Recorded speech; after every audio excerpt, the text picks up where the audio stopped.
How did my open marriage pitch spark his silent pull of car GPS logs? 3 hotel check-ins in 6 weeks. And why was his calm paperwork scarier than rage? I'm Celestina Haddock, though everyone calls me Tess, and I'm 33 years old and work as a digital marketing coordinator for a regional healthcare network.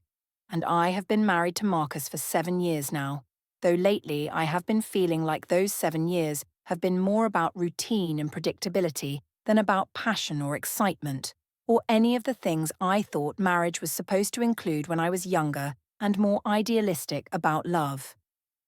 Marcus is 35 and works as a master automotive technician and shop manager at an independent repair shop downtown.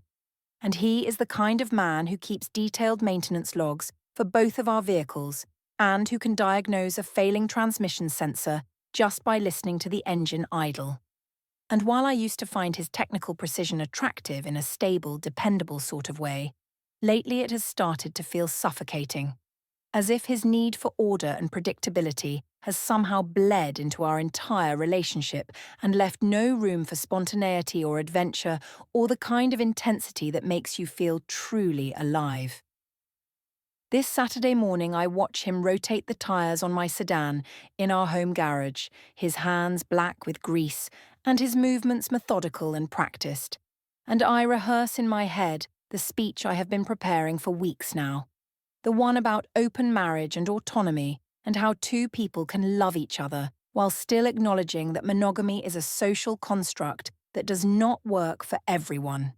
And I tell myself that what I am about to propose is honest and progressive and exactly the kind of difficult conversation that mature adults should be able to have without judgment or defensiveness. I notice his phone sitting on the workbench beside a red toolbox, the screen showing some kind of diagnostic app with my car's vehicle identification number displayed at the top, and he asks me in that calm, even tone he always uses when he is focused on a task when I last filled up the gas tank, and I tell him Thursday evening after work, even though I know it was actually Wednesday afternoon before I drove downtown to meet Ryan at the boutique hotel for what was supposed to be just drinks but turned into something more, and Marcus nods without looking up from the tire iron in his hands and says nothing, which is typical of him because he never pushes or pries or demands explanations the way some husbands might. That evening I sit him down in the living room after dinner, and I have spent the entire afternoon mentally rehearsing my pitch and making sure I frame everything in language that sounds thoughtful and considered rather than impulsive or selfish. And I tell him that I love him and value our partnership, but that I have been feeling confined by the expectations of traditional monogamy, and that I want to explore the possibility of ethical non-monogamy, where we maintain our emotional commitment to each other while allowing space for personal growth and connection with other people. I watch his face carefully as I speak, looking for signs of anger or hurt or resistance, but he just listens without interrupting, his hands folded in his lap and his expression completely neutral. And when I finish talking, he asks me one simple question,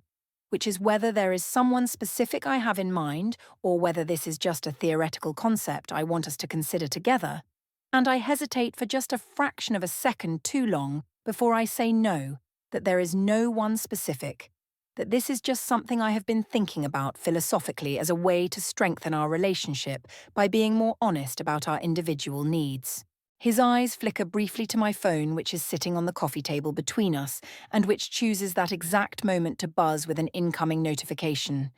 And I glance down and see the preview of an email confirmation from Lux Downtown Hotel for a reservation under my name for Monday evening, and I feel a spike of adrenaline because I had meant to turn off notification previews for my email app but forgot, and I reach over casually and flip the phone face down as if the interruption is irrelevant.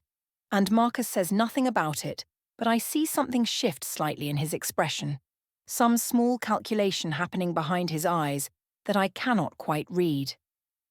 He tells me that he needs some time to think about what I have proposed, and that he does not want to make a decision about something this significant without carefully considering all the implications. And I ask him how much time he thinks he will need.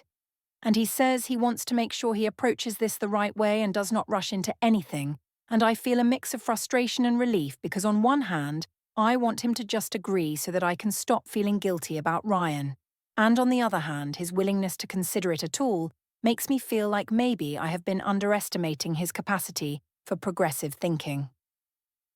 Monday evening, I drive downtown to meet Ryan at the Lux, which is one of those sleek minimalist boutique hotels with a lobby that looks like an art gallery and a valet service that takes your car and gives you a numbered ticket. And Ryan is already waiting for me near the marble reception desk, looking relaxed and confident in the way he always does, and I tell him that Marcus is considering the open marriage idea and that I think he is going to say yes eventually because he is a practical person who values honesty over tradition. Ryan says we should celebrate my courage in being so direct and authentic about my needs, and we check in under my name using my credit card because Ryan says his wife Ava has been monitoring his spending lately and he wants to avoid unnecessary drama.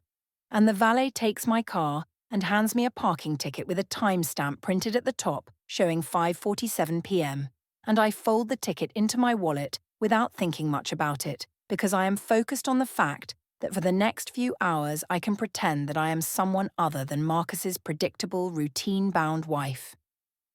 I return home just before 11:30 that night, and Marcus is already in bed reading something on his tablet, and he asks me how my evening was without looking up from the screen, and I tell him that work was exhausting because we had a client presentation that ran late and required a lot of last-minute adjustments, and he says that sounds stressful, and asks if I want him to make me some tea or get me anything, and I say no, that I just want to shower and go to sleep, and I feel relieved that he seems to accept my excuse without question. I stand under the hot water in the shower for a long time, washing away the smell of the hotel room and the cologne Ryan wears and the guilt that sits heavy in my chest. And when I finally get into bed, Marcus is still awake, his tablet casting a pale blue glow across his face, and he reaches over and turns off his bedside lamp and says goodnight in that same calm, neutral tone. And I fall asleep thinking that maybe this is all going to work out exactly the way I planned, that I can have both the security of my marriage and the excitement of something new, and that Marcus's silence means acceptance rather than strategy. The next morning, Marcus leaves for work earlier than usual, and I sleep in because I am still tired from the late night. And when I finally get up and make coffee, I notice that his laptop is sitting closed on the dining table, which is unusual because he normally keeps it in his small home office area near the garage, and there is a faint smell of printer ink in the air, even though I do not remember hearing the printer running. Later that week, I meet Ryan for lunch on Thursday afternoon, and we agree to be more discreet after my close call with the hotel confirmation notification that Marcus might have seen, and Ryan suggests we meet at the shopping mall parking structure on the north side of town because it is far from both of our usual routines and less likely to attract attention from anyone we know. I park my car on level 3 in a corner spot near the elevator bank, and Ryan is already there waiting in his silver SUV, and we decide to take his car to the hotel because he says it makes more sense logistically and will leave less of a trail. And I agree, even though part of me knows that leaving my car in a public parking structure for hours in the middle of a workday is itself a kind of trail that someone could follow if they were paying attention. I grab my purse and lock my car, and as I open the passenger door of Ryan's SUV, I notice a small rectangular piece of paper flutter out from under my seat and land on the concrete,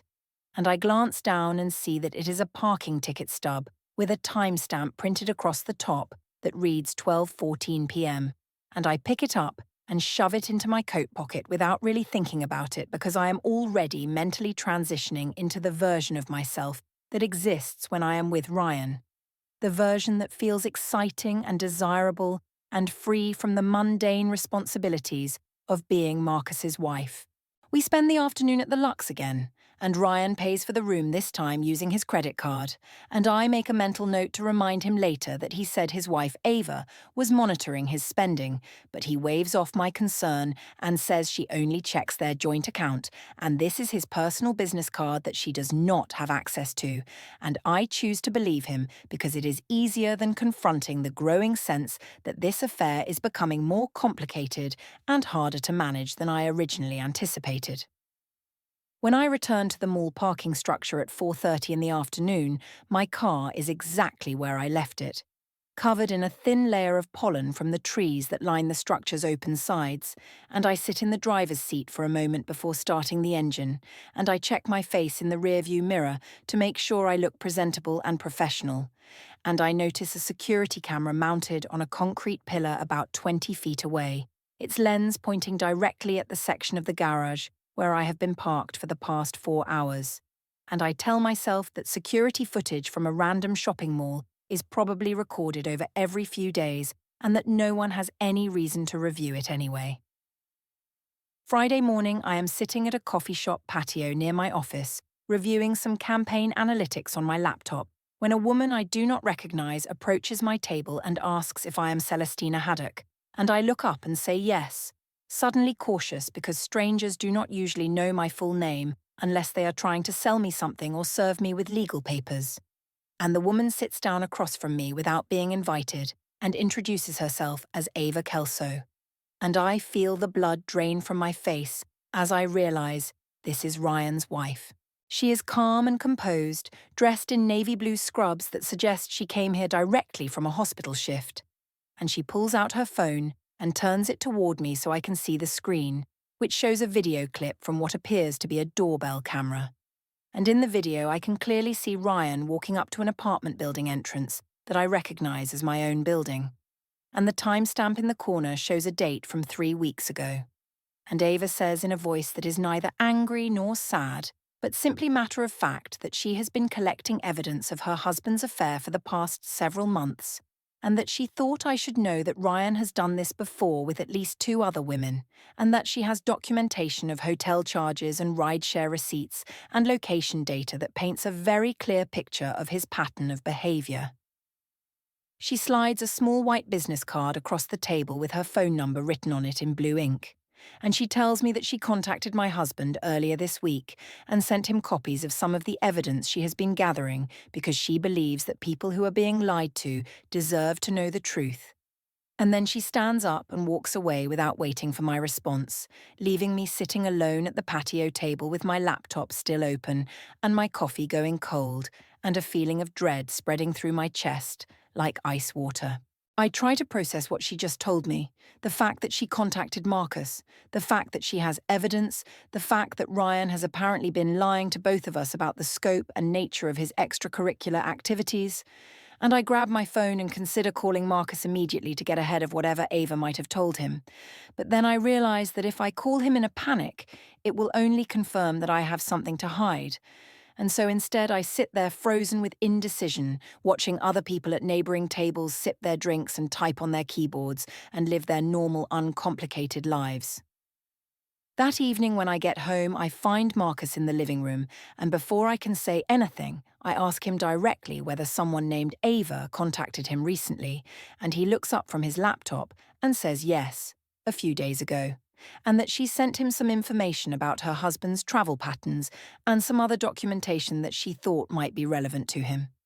I feel my throat tighten and I demand to know what kind of documentation, and Marcus closes his laptop and tells me that Ava sent him copies of doorbell camera footage and hotel receipts and some GPS location data that showed where Ryan had been spending his time. And I start to say that whatever she told him is probably exaggerated or taken out of context because she is a jealous wife who is trying to cause problems for people who are not even involved in her marriage.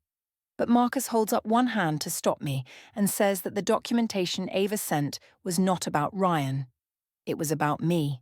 about the places I had been and the times I had been there. And he turns his laptop around so I can see the screen, which shows a spreadsheet with columns labeled date and location and duration, and I see rows of data that include the address of the Lux Hotel and timestamps that correspond exactly to the nights I told him I was working late or attending networking events. I try to formulate some kind of explanation or defense, and I start to say that this is not what it looks like, that Ryan and I are just friends who have been exploring ideas about relationships and connection.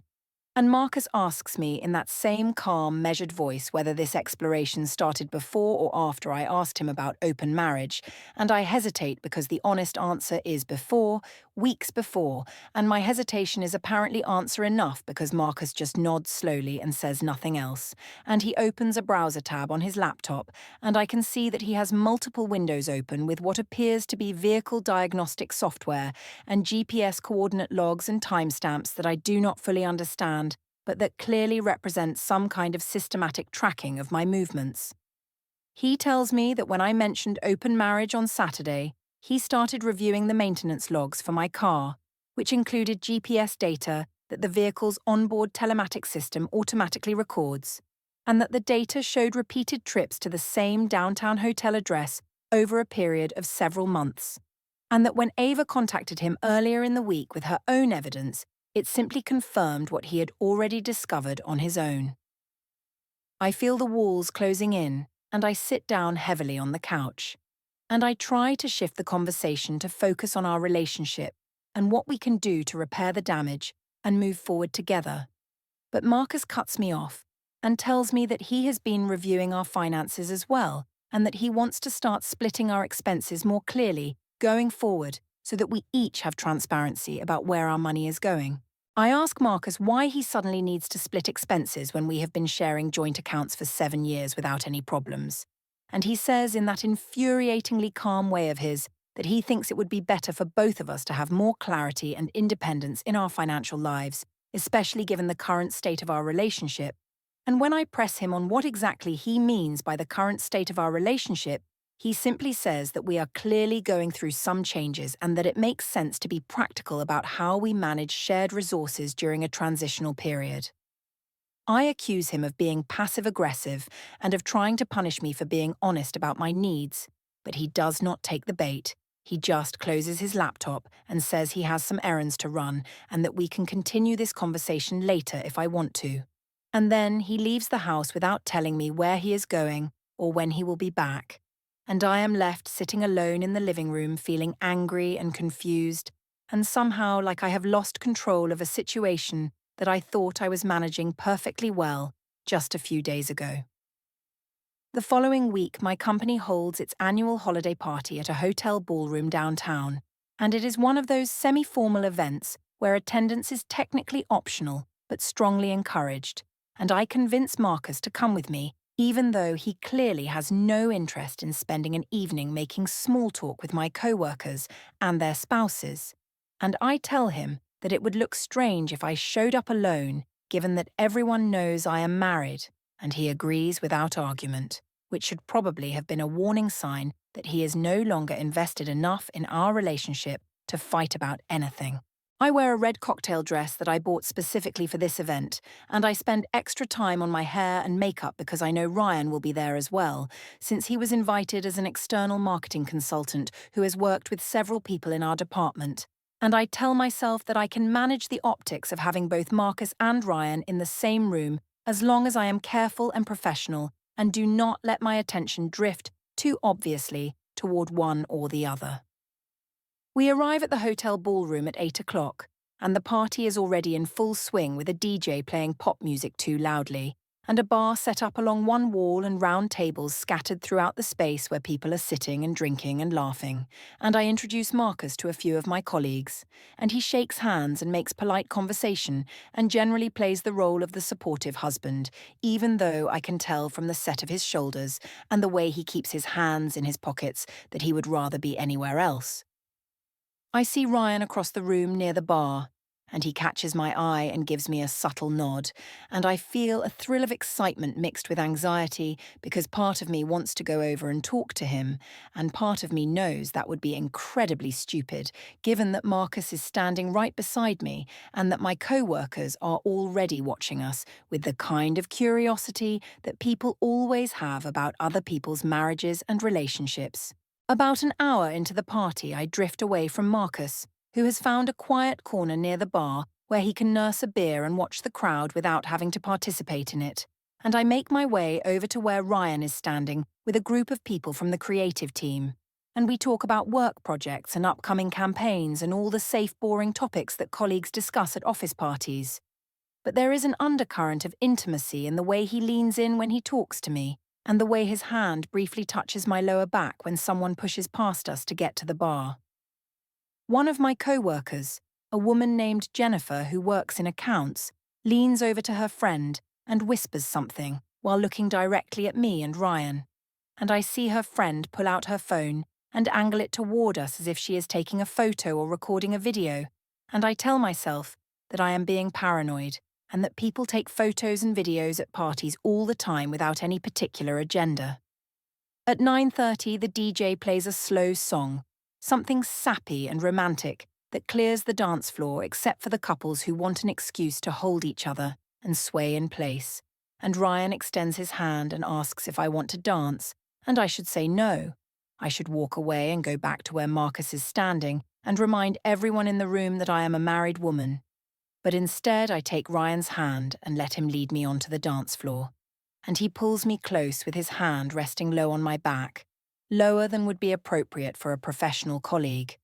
And I let him because in this moment I do not want to be Marcus's predictable, boring wife. I want to be the kind of woman who takes risks and follows her desires and does not apologize for wanting more than what she has been given. I can feel people watching us, can see phone cameras pointed in our direction, and part of me knows that this is a terrible mistake, but another part of me, the part that has been suffocating under 7 years of routine and stability and tire rotations and diagnostic apps, does not care at all. Ryan leans in and whispers something in my ear, something about how good I look tonight and how he wishes we were anywhere but here. And I laugh too loudly, and when I glance over toward the bar, I see that Marcus is no longer standing where I left him, and I scan the room and spot him walking toward the exit doors, and I feel a brief flash of panic wondering if he is leaving without me. But then I tell myself that he is probably just going outside for some air or to make a phone call, and I continue dancing with Ryan while the song plays and people watch and cameras record, and I convince myself that this is all perfectly fine and that I am simply living my authentic life in a way that outdated social conventions should not be able to constrain. When the song ends, I pull away from Ryan and make my way outside to the parking lot to look for Marcus, and I find him sitting in our car with the engine off, just staring straight ahead through the windshield, and I knock on the passenger window and he unlocks the door and I get in, and I start to say something about how it was just a dance and that he is overreacting. But he cuts me off and says that he is not feeling well and that he would like to go home now if I am ready to leave. I tell him that the party is not over yet, and that it would be rude for me to leave early, and he says that he understands and that I am welcome to stay and find my own way home if I prefer.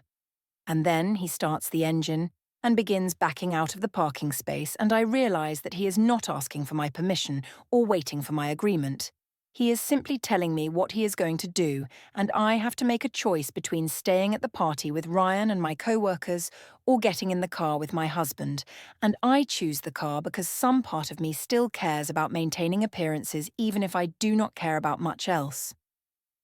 The drive home is silent and excruciating, and at one red light Marcus says without looking at me that he has been documenting everything, and I ask him what that means, and he says simply that I will find out. And those 4 words land in the car like a physical weight. The following Tuesday, I receive an email from my company's human resources department asking me to attend a meeting that afternoon at 2 o'clock to discuss what the subject line vaguely refers to as a workplace conduct inquiry. And I feel my stomach drop because I know immediately that this has something to do with the holiday party and the dance with Ryan and the phones that were pointed in our direction. Though I tell myself that surely the company cannot discipline me for dancing with a colleague at a company-sponsored social event where alcohol was being served and where the entire purpose was supposed to be networking and relationship building. I spend the morning trying to focus on work but mostly refreshing my email and checking my phone and running through various scenarios in my head about what HR might want to discuss and how I should respond. And by the time 2 o'clock arrives, I have worked myself into a state of anxious defensiveness where I am prepared to argue that any concerns about my behavior are rooted in jealousy or outdated gender norms or a fundamental misunderstanding of what actually happened. I walk into the HR meeting room and find my supervisor Janet sitting at the table along with the department head Michael and a woman from HR named Patricia, who I have only met once before during my initial onboarding 7 years ago. And the fact that 3 people are present for this meeting, rather than just one, immediately tells me that this is more serious than I had allowed myself to believe. Patricia slides a manila folder across the table toward me and asks me to review the contents. And when I open it, I find printed photographs showing my company car, with its distinctive license plate clearly visible, parked in front of a residential building that I recognize as the apartment complex where Ryan lives. And the photos are time-stamped with dates and times. And I quickly calculate that the 3 dates shown correspond to days when I logged hours in our project management system as client site visits. And I feel the walls closing in as I realize that someone has been tracking my movements and comparing them to my reported work activities. Patricia asks me in a calm professional voice whether I can explain why my company vehicle was parked at a residential address during work hours on multiple occasions when I had reported being at client sites. And I stammer something about how Ryan is a marketing consultant, and sometimes we meet at his apartment to discuss campaign strategies in a more relaxed setting than a coffee shop or conference room. And even as I say this, I know it sounds weak and implausible. And Janet asks me directly whether I can provide the name of the client I was supposed to be visiting on those dates. And I realize with a sinking feeling that I cannot remember which fictional clients I assigned to which days in my mental bookkeeping of lies. And my silence is apparently answer enough. Michael tells me that the company takes very seriously any misuse of company resources, including vehicles and work time, and that falsifying time records is grounds for immediate termination, and that I am being placed on administrative leave effective immediately while they complete their investigation.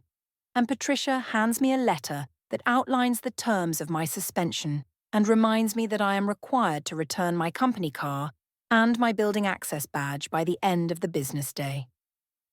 I leave the HR meeting in a daze and go straight to the parking garage where my company car is parked.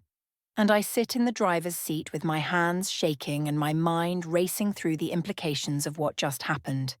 And I try calling Marcus to tell him what happened and to ask him if he had anything to do with those photographs being sent to my employer, but his phone goes directly to voicemail, and I try texting him and get no response. I drive home in the company car one last time, and when I pull into our driveway I see Marcus's truck parked at an angle that suggests he came home in a hurry. And when I walk into the house, he is in the living room packing a duffel bag with clothes and toiletries, and I demand to know what he is doing and where he is going. And he says, without looking at me, that he is going to stay with his brother Jerome for a while because he needs some space to think about what he wants to do next. I ask him directly whether he sent those photographs to my HR department, and he looks at me for the first time since I walked in and says no, he did not send anything to my employer. And I ask him if he knows who did, and he says that someone who had access to the same kind of evidence he has been collecting apparently decided to take action on their own. And I realize he must be talking about Ava, who has clearly decided that destroying my professional life is part of her revenge strategy for whatever Ryan did to her marriage. I try to convince Marcus to stay, to talk things through, to give me a chance to explain and make things right, but he zips his duffel bag closed and tells me that the affair is not even the biggest problem anymore, that the lying is what he cannot get past, the lying about where I was going and what I was doing and who I was with, and the way I tried to manipulate him into agreeing to an open marriage as if that would somehow retroactively justify behavior that I had already been engaging in for months. He walks out the front door and loads his bag into his truck, and I follow him outside and ask him when he is coming back. And he says he does not know, that it depends on how long it takes him to figure out what he wants. And then he drives away and I am left standing alone in the driveway, feeling like my entire life is collapsing in slow motion around me. I go back inside and try to distract myself by checking my email and my social media, and I see that I have missed several calls from my mother Lorraine and a text message from my sister Simone asking if I am okay because someone sent her a video of me dancing with Ryan at the holiday party. And I realise that the footage from that night has apparently been circulating among my family and friends. And I call Simone back and try to explain that it was just a dance, and that people are making a much bigger deal out of this than it deserves to be. But Simone cuts me off and asks me point blank whether I asked her to lie about going on a girls' trip together back in April, before or after I talked to Marcus about wanting an open marriage. The question catches me off guard because I had not expected Simone to connect those two events, or to realise that the timeline matters, and I hesitate just long enough for her to understand that the answer is before. And she says in a voice that sounds more sad than angry that I used her to cover up an affair and then lied about it, and that she is not going to be part of this anymore, and that if anyone asks her to make a statement about what she knows, she is going to tell the truth. I try to explain that the situation is more complicated than it looks, and that Marcus is being vindictive and trying to turn everyone against me. But Simone says that she has to go and that she needs some time to think about our relationship, and then she hangs up before I can say anything else, and I realise that I am losing not just my husband and my job, but also my family and my friends and any sense of control over the narrative that I thought I was so carefully managing. That evening, my mother calls and asks if she can come over to talk, and when she arrives, she looks tired and worried, and she asks me directly if it is true that I have been having an affair and lying about it for months. And I try to frame the situation in terms of my needs not being met and Marcus being emotionally unavailable, but she asks to see the evidence that Marcus apparently showed to Simone. And I realise that I do not have access to whatever evidence he has been collecting because it is all on his devices or in his possession. My mother insists that she needs to understand the full scope of what has been happening, and she tells me that Jerome showed Simone some kind of evidence folder when she visited his house over the weekend, and that Simone was so disturbed by what she saw that she has decided to distance herself from me until she can process everything. And the way my mother says this makes it clear that she is also questioning whether she can continue to support me without knowing exactly what Marcus has documented and whether my version of events matches the objective facts. I spend the next 2 days essentially alone in the house, with Marcus staying at Jerome's place and not responding to my calls or texts except for brief messages about logistics like bill payments and mail forwarding. And I try reaching out to Ryan to coordinate our stories and make sure we are on the same page about how to handle the fallout. But when I call his number, I get a recorded message saying the number has been disconnected. And when I try texting him, my messages show as undelivered. And I realise with growing panic that he has either blocked me or changed his number entirely,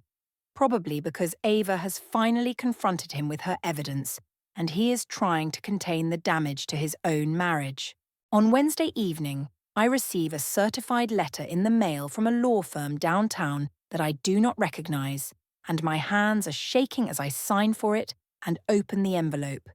And inside is a formal letter on law firm letterhead stating that I should be advised to retain legal counsel regarding potential dissolution proceedings and that documentation will be served within 7 business days. And the letter is signed by an attorney whose name means nothing to me, but whose credentials listed at the bottom of the page include family law specialist and complex asset division.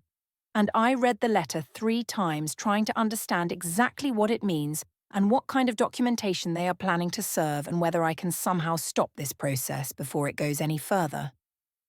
I call Marcus immediately and leave a voicemail asking him what this letter is about and begging him to call me back so we can discuss this like adults before involving lawyers and courts and formal legal processes. But he does not return my call, and when I try texting him, I get an automated response saying that my messages are not being delivered. And I realise that he has blocked my number on his phone, which feels like a level of rejection and finality that I was not prepared for even after everything that has happened. Thursday morning, I receive a text message from an unknown number that simply says, "Process service scheduled Monday 9 a.m. confirm your location. And I stare at the message for several minutes trying to decide whether I should respond or ignore it, and I draft several different replies ranging from angry to pleading to defensive. But I delete all of them without sending because I cannot decide what strategy would be most effective in delaying or avoiding whatever is about to happen. Friday evening, I try calling Marcus one more time from my mother's phone, thinking that maybe he will answer if he does not recognize the number, but the call goes straight to voicemail, and I leave a message saying that I deserve to know what he is planning and that shutting me out completely is cruel and unfair. But even as I say these things, I know they sound hollow and self-pitying, and I hang up feeling more helpless and frustrated than I have ever felt in my entire life. Saturday afternoon, I meet my mother at her condominium to discuss what I should do next, and she tells me that she received a phone call from Marcus earlier in the week asking if he could show her some documentation related to our marriage, and that she agreed to meet with him because she wanted to understand his perspective before making any judgments about who was right or wrong in this situation. She pulls out her phone and shows me a series of photographs that Marcus apparently sent her after their meeting, and the photos show printed pages with GPS coordinates and timestamps and hotel receipts and credit card statements, and my mother scrolls through them slowly while I watch, and I see dates from April and May and June highlighted in yellow. And beside each date is a notation about what I told Marcus I was doing that day. Things like girls' trip with Simone, or work conference in Capital City, or networking dinner with clients. And the documentation makes it painfully obvious that every single one of those explanations was a lie. My mother asks me in a quiet voice how much money I spent on hotel rooms and dinners and rideshare trips while I was lying to my husband about where I was and what I was doing. And I tell her I do not know the exact amount because I was not keeping track. And she shows me another photo where Marcus has apparently calculated the total based on credit card statements, and the number at the bottom says $1,200. And she asks me where I thought that money was coming from, and I say from our joint account. And she says exactly, from the joint account that Marcus was contributing to while he believed his wife was attending legitimate work functions and spending time with her sister. She tells me that she cannot, in good conscience, give me money to fight a legal battle that is based on my own dishonesty, and that I need to take responsibility for the choices I have made and accept whatever consequences come from those choices. And hearing my own mother say this feels like a betrayal, even though I know logically that she is probably right. Sunday evening, I receive another text from the unknown number, and this message says, "Service will occur at your place of business or residence, per your preference. Respond by 6 a.m. Monday, or default location will be selected." And I spend hours lying awake trying to decide whether I should respond and try to control where this service happens, or whether I should just ignore it and let them serve me wherever they want, because at this point, it probably does not matter anyway. Monday morning at 6:30, my alarm goes off and I check my phone and see that I have a missed call from Marcus at 6:01 and a voicemail. And I listen to the message and hear his voice say in that same calm, measured tone that he tried to give me a choice about where the service would happen, but since I did not respond, it will occur wherever I am at 9 o'clock this morning, and he says he is sorry it came to this, but that I left him no other option. I check my calendar and see that I have a 9 o'clock spin class at the gym, which is part of my normal Monday morning routine, and I consider skipping it and staying home or going somewhere else. But then I think about how I have already lost my job, and my husband and my sister's support and my mother's financial help. And the one thing I still have is my routine and my sense of normalcy. And I decide with a kind of stubborn defiance that I am not going to let Marcus dictate whether I go to my workout class or not. I get dressed in my workout clothes and pack my gym bag and drive to the fitness center. And I tell myself that whatever is about to happen, I will handle it with dignity and strength, and that I will not let anyone see me break down or lose control, even though I can feel the panic rising in my chest with every minute that passes. That week at my mother's, I hunted for a lawyer, but every retainer was 3 to 5K I didn't have. Marcus's firm wouldn't speak to me without counsel. Then my joint account froze on his request. Certified letters followed, subpoenas for hotel keycard logs, rideshare GPS receipts, and my phone backups. I scraped money for one consult. The attorney called it airtight and warned of annulment, repayment, and fees. Mom refused to fund my defense. I missed the response deadline, walked into court alone, and watched exhibits win, leaving me owing $30K and a public record with no job, home, or voice left.